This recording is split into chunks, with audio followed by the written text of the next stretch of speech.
کہہ رہے کہ اسلام میں سب سے پہلے کلمہ پڑھا، پہلے صحابی کہلائے، پہلے خلیفہ کہلائے، اور نبی علیہ السلام سے وقت تسلیم کے بعد روضہ میں جانے والے بھی پہلے حبیب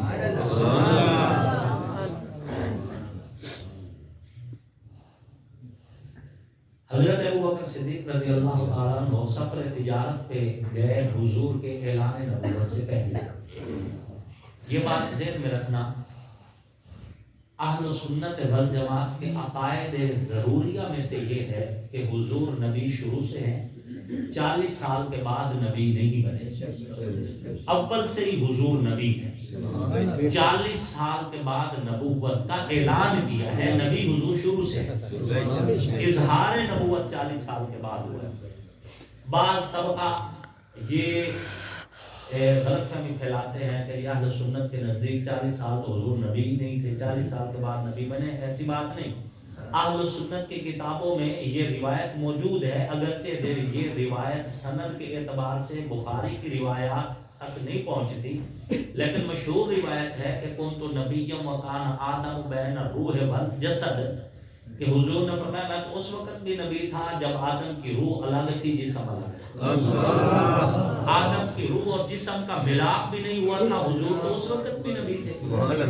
40 سال بعد نبوت کا اظہار کیا ہے، تو جب حضور نے ابھی نبوت کا اظہار نہیں کیا تھا، اسی دوران حضرت ابوبکر صدیق رضی اللہ تعالیٰ عنہ سفر تجارت پہ چلے گئے، لمبا سفر، کئی مہینوں کا سفر۔ سفر تجارت میں حضرت ابوبکر صدیق رضی اللہ تعالیٰ عنہ کو ایک خواب آیا، اس خواب کی تعبیر پوچھنے کے لیے اس دور کے ایک عالم کے پاس گئے جو آسمانی کتب کا عالم تھا، اس کو جا کر اپنا خواب سنایا، تو اس عالم نے جو کہ بوڑھا ہو چکا تھا، اس نے کہا کہ روئے زمین پر اس وقت آسمانی کتابوں کا مجھ سے بڑا عالم کوئی نہیں ہے، میں آپ سے یہ پوچھتا ہوں کہ کیا آپ سرزمین حجاز سے آئے ہو؟ مکہ کو حجاز بھی کہا جاتا ہے، کیا آپ سرزمین حجاز سے آئے ہو؟ حضرت ابوبکر صدیق رضی اللہ تعالیٰ عنہ فرمایا ہاں میں سرزمین حجاز سے آیا ہوں۔ اس نے کہا کیا آپ قبیلہ قریش سے ہو؟ حضرت ابوبکر صدیق رضی اللہ تعالیٰ عنہ فرمایا ہاں میں قبیلہ قریش سے ہوں۔ اس نے کہا کیا آپ قریشیوں میں سے قبیلہ بنو تیم سے ہو؟ انہوں نے کہا ہاں میں قبیلہ بنو تیم سے ہوں۔ اس نے کہا پھر اگر آپ محسوس نہ کریں تو اپنا نام بتائیں۔ انہوں نے کہا میرا نام عبداللہ ہے۔ اس نے کہا آپ کے والد کا نام کیا ہے؟ انہوں نے کہا ابی قحافہ ہے۔ اس نے کہا باقی ساری باتیں بعد میں بتاؤں گا، پہلے اپنی قمیض اپنے شکم سے اٹھا اپنے پیٹ سے اپنی قمیض اٹھا۔ حضرت ابوبکر صدیق رضی اللہ تعالیٰ عنہ نے جب قمیض اٹھائی تو حضرت ابوبکر صدیق کے پیٹ کے اوپر ایک تل کا مخصوص نشان تھا، تو وہ عیسائی عالم طرف اٹھا، اس نے کہا مبارک ہو آپ آخری نبی کے پہلی صحابی ہو، آخری نبی کے پہلے صحابی آپ ہو، اور اگر اجازت ہو تو یہ جو آپ کی نشانی جو ہماری کتابوں میں موجود ہے، اگر اجازت ہو تو میں بوسہ لے لوں۔ حضرت ابوبکر صدیق رضی اللہ تعالیٰ جب سفر سے واپس آئے، ابھی مکہ میں داخل ہو رہے تھے، تو لوگوں نے کہا تیرے یار نے نبوت کا دعویٰ کر دیا، تیرا یار کہہ رہا ہے کہ میں نبی ہوں۔ حضرت ابوبکر صدیق رضی اللہ عنہ تمام مصروفیات چھوڑ کے سیدھے حضور علیہ السلام جب وہاں پہنچے، حضرت ابوبکر صدیق نے حضور علیہ السلام سے پوچھا آپ نے نبوت کا اعلان کیا؟ حضور نے فرمایا بالکل میں اللہ کا نبی ہوں۔ فرمایا کوئی اس پہ دلیل؟ حضور نے فرمایا دلیل وہ خواب ہے جو تجھے تجارت کے سفر میں آیا۔ دلیل یہ واقعہ شاہ ولی اللہ محدث دہلوی رحمۃ اللہ علیہ نے اپنی شورى آفاق کتاب ازالت الخفاء عن خلافت الخلفاء کے اندر درج ہے۔ شاہ ولی اللہ محدث دہلوی رحمۃ اللہ علیہ وہ عظیم عالم ہیں جنہیں دیوبندی، بریلوی، اہل حدیث تینوں محبت کی نظر سے دیکھتے ہیں۔ حضرت ابوبکر صدیق نے وہیں پہ کھڑے ہو کر اعلان کیا کہ لوگوں گواہ ہو جاؤ اللہ وحدہ لا شریک ہے، اور گواہ ہو جاؤ محمد اللہ کے رسول ہے اور میں ایمان لاتا ہوں۔ سب سے پہلے بڑوں میں ایمان لانے والے حضرت ابوبکر صدیق، اور کوئی بھی آسمانی کتاب ایسی نہیں جس میں حضرت ابوبکر صدیق کا ذکر نہ ہو، چاہے تورات ہو، چاہے انجیل ہو، چاہے زبور ہو، چاہے حضرت ابراہیم خلیل اللہ پہ اتارے گئے صحیفے ہو، ہر آسمانی کتاب میں جہاں نبی کا ذکر ہے وہاں ابوبکر کا ذکر ضرور ہے۔ اور پھر حضرت ابوبکر صدیق رضی اللہ تعالیٰ عنہ نے حضور صلی اللہ علیہ وآلہ وسلم سے اتنی وفا کی، آج بھی عرب کے اندر اگر کسی نے کسی مخلص دوست کو کوئی لقب دینا ہو تو وہ اپنے دوست کو صدیق کہتا ہے، یہ میرا صدیق ہے، یوں کہتے ہیں۔ آج بھی عرب کے اندر جب کوئی اپنے دوست کو شابش دینا چاہے، اپنے دوست کی وفا بتانا چاہے، اپنے دوست کا ایثار بتانا چاہے، اپنے دوست کی قربانیاں بتانا چاہے، اپنے دوست سے تعلق کا اظہار کرنا چاہے، تو لوگوں کو تعارف کرواتے ہوئے یوں کہتے کہ یہ میرا صدیق ہے۔ دنیا کو پتہ چل جاتا ہے کہ یہ ایسا ہے، نہ اس کے دکھ میں اس کو چھوڑے گا نہ اس کے سکھ میں اس کو چھوڑے گا۔ عام دوست تو ہو ہی جاتے ہیں نا، تم تکلف کو بھی اخلاص سمجھتے ہو فراز، دوست ہوتا نہیں ہر ہاتھ ملانے والا، لیکن جو صدیق ہوتا ہے، صدیق اس کو کہتے ہیں جو دکھ میں بھی ساتھ رہے سکھ میں بھی ساتھ رہے۔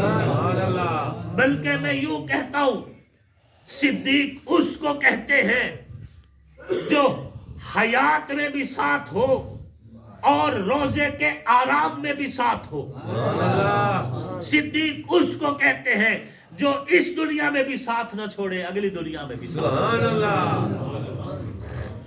اور آپ کے اور میرے ہاں بھی یہاں پر بھی اگر کوئی کسی کو محبت کا اظہار کرنا چاہے یا کسی کے تعلق کو بتانا چاہے تو یہ کہتے ہیں کہ یہ فلاں کا یار غار ہے۔ بالکل بالکل، یہ بندہ جی فلاں کا یار غار ہے۔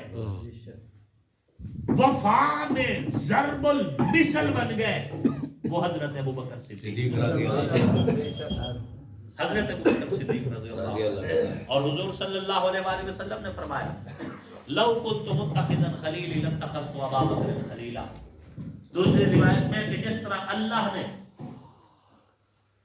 ابراہیم کو اپنا خلیل بنایا میں ابو بکر کو اپنا خلیل بنایا۔ اللہ کا خلیل حضرت ابراہیم علیہ السلام رسول اللہ کے خلیل سبحان حضرت اللہ، ابو بکر ماشاء صدیق اللہ، رضی اللہ عنہ۔ ماشاء اللہ، سبحان اللہ۔ اور اگر آپ یہاں پر بھی توجہ رکھیں تو اللہ کے خلیل کا نام بھی الف سے شروع ہوتا ہے ابراہیم، رسول اللہ کے خلیل کا نام بھی الف سے شروع ہوتا ہے ابو بکر، اللہ کے خلیل کے نام کا دوسرا حرف بھی با ہے ابراہیم، رسول اللہ کے خلیل کے نام کا دوسرا حرف بھی با ہے ابو بکر۔ اللہ نے اپنے خلیل کو آزمایا، رسول اللہ نے اپنے خلیل کو آزمایا۔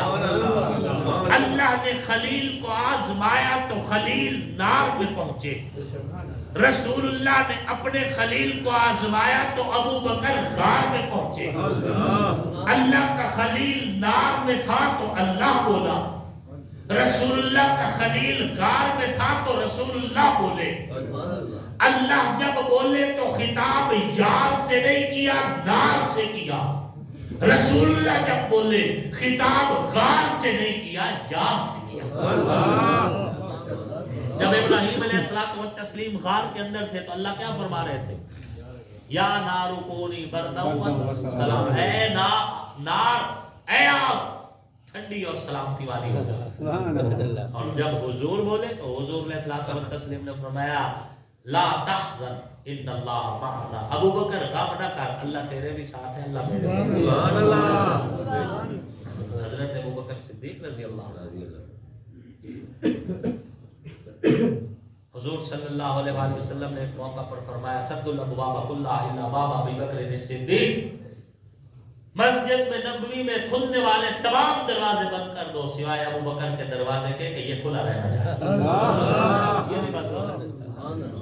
اور اللہ آپ کو مکہ اور مدینہ دکھائے، پھر اس زیارت کو قبول فرمائے۔ آمین۔ آپ جب صلاۃ و سلام پڑھنے کے لیے باب السلام سے داخل ہوں گے، جہاں حضور علیہ السلام کی طرف داخل ہوتے ہیں صلاۃ و سلام کے لیے، یہ باب السلام ہے، تھوڑے سے وقفے سے آگے جو ہے وہ خوخہ ابو بکر اس کو کہتے ہیں، خوخہ ابو بکر، وہ جگہ وہ جہاں سے حضرت ابو بکر صدیق کا دروازہ کھلتا تھا مسجد نبوی کی طرف، سبحان اللہ۔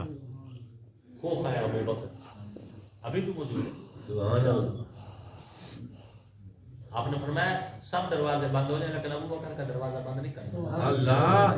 اور آپ علیہ الصلوۃ والتسلیم نے فرمایا مروا ابا بکر فلیصلی بالناس، لوگوں جاؤ ابو بکر سے کہو نماز پڑھائے۔ اور حضور صلی اللہ علیہ وآلہ وسلم نے اپنی زندگی کی سب سے آخری نماز حضرت ابو بکر صدیق کے پیچھے پڑھی ہے۔ ایک روایت نہیں، حدیث کی اکثر کتابوں میں آپ کو یہ روایت مل جائے گی۔ حضور صلی اللہ علیہ وسلم نے حضرت ابو بکر صدیق نے پیچھے ہٹنے کی کوشش کی، حضور نے فرمایا نہیں آگے اللہ۔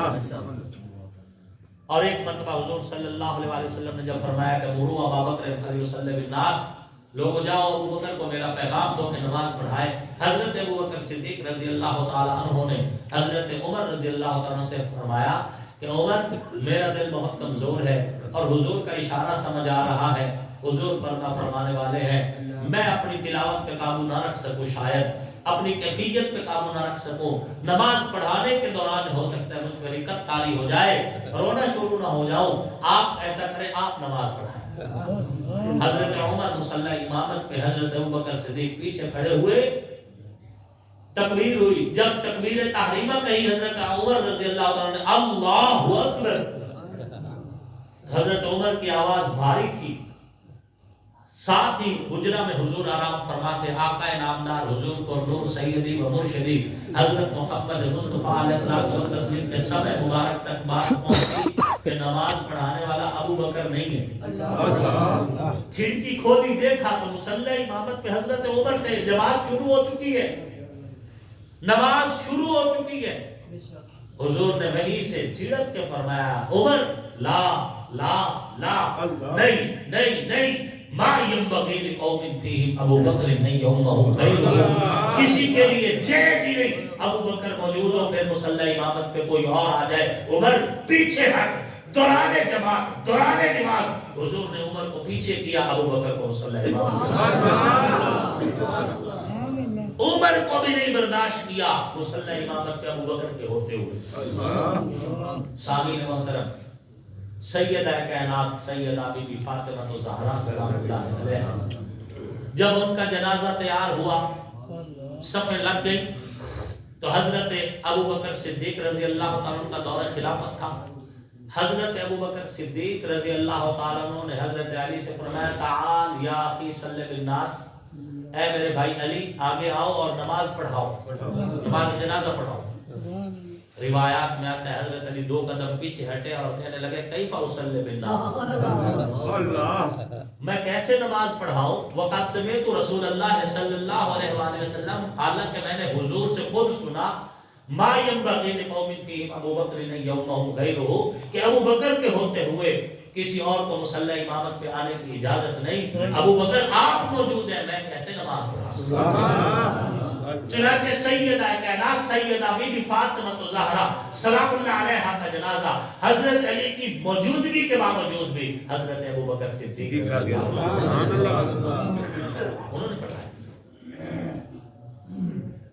حضرت علی رضی اللہ تعالیٰ بخاری شریف کی حوالے سے کہہ رہا ہوں، حضرت علی رضی اللہ تعالیٰ سے جب پوچھا گیا، ان کے بیٹے نے پوچھا، حضرت امام محمد ابن حنفیہ نے پوچھا ابا جان ای الناس خیر بعد رسول اللہ ہے، کہ رسول اللہ کے بعد لوگوں میں سب سے افضل کون ہے؟ تو حضرت مولا علی کرم اللہ وجہہ نے فرمایا ابو بکر. کیا فرمایا؟ ابو بکر. امت میں سب سے افضل ابو بکر ہے. اور کہنے والے کون ہے؟ حضرت مولا علی. اور مولا علی کون ہے؟ اس امت کے سب سے بڑے جج. اقضاہم علی. میرے پاک پیغمبر نے فرمایا امت میں سب سے بڑا جج علی ہے. آپ مجھے بتاؤ ملک کا چیف جسٹس سپریم کورٹ کی اتھارٹی سپریم اتھارٹی پیش کر دے, اس کے مقابلے میں علاقے کی کوئی ارلو فرلو پنجاب کہے کہ میرا فیصلہ مانو, ہم مانیں گے؟ ہم کس کا فیصلہ مانیں گے؟ سپریم اتھارٹی کا. امت کی سب سے بڑی سپریم اتھارٹی وہ حضرت علی ہے. جوڈیشری عدلیہ میں بطور جج سب سے بڑے فیصلوں میں. اور یہ اعزاز حضور اپنی زندگی میں تو ظاہری زندگی ہے اس میں خود بتا کے گئے کیا قضاہم علی. ابو بکر موجود, عمر موجود, عثمان موجود, اور ان کی موجودگی میں پھر فرمایا ان میں بھی سب سے بڑا جج علی ہے. اور یہی ہمارا ایمان ہے, یہی ہمارا ایمان ہے. ارحم امتی بھی امتی ابو بکر. سب سے زیادہ امت میں رحم دل ابو بکر. اشدہم فی امر اللہ عمر. دین کے معاملے میں سب سے زیادہ مضبوط حضرت عمر ہے. اور اصدقہم حیاء عثمان. امت میں سب سے زیادہ حیادار ہستی وہ حضرت عثمان ذوالنورین. وَأَقْضَاهُمْ علی. اور اس امت میں سب سے بڑا جج علی ہے. علی ہے. حضرت عمر رضی اللہ عنہ کی روایت بخاری شریف جلد 2 میں حضرت عمر فرما رہے ہیں اقضانا علی. امت میں ہم میں سب سے اقضانا علی. حضرت عمر اپنی طرف شیئر کر کہ ہم میں سب سے بڑا جج علی ہے. اور وہ سب سے بڑا جج علی کہہ رہا ہے کہ امت میں سب سے افضل اپنا ایمان, اپنا عقیدہ, اپنا نظریہ کنسپٹ کلیئر ہے کہ خلیفہ بلا فاصل سیدنا ابو بکر صدیق خلیف سے لے کر مولا کائنات حضرت مولا علی کرم اللہ وجہہ کی جات تک نبی کا یارانہ بھی پاک ہے اور نبی کا گھرانہ بھی پاک ہے. نبی کے سسرال بھی پاک ہے, نبی کے دامادی گھرانے بھی پاک ہے. نبی کے دار والے بھی صاحب عزت ہیں, نبی کے گھر والے بھی صاحب عزت ہیں. نبی کی ازواج بھی پاک ہیں, نبی کی چاروں بنات بھی پاک ہیں. نبی کی اولاد ساری پاک ہے, نواسی پاک ہے. حضور علیہ السلام کو بھی سلام اور حضور کی ہر نسبت کو بھی سلام. اللہ رب العزت آپ سب کو, ہم سب کو ایمان, عزت, صحت کی سلامتی والی, کامل ہدایت والی, لمبی خوشحال زندگی نصیب فرمائے. اور اصحاب محمد و آل محمد کا ہر جو ہے فرض, اس کی عزت اور احترام آپ کو اور ہمیں اللہ رب العزت نصیب فرمائے. میں ہر جنگ جیت جاؤں گا بدر کی طرح, بس ایک یار چاہیے ابو بکر کی طرح.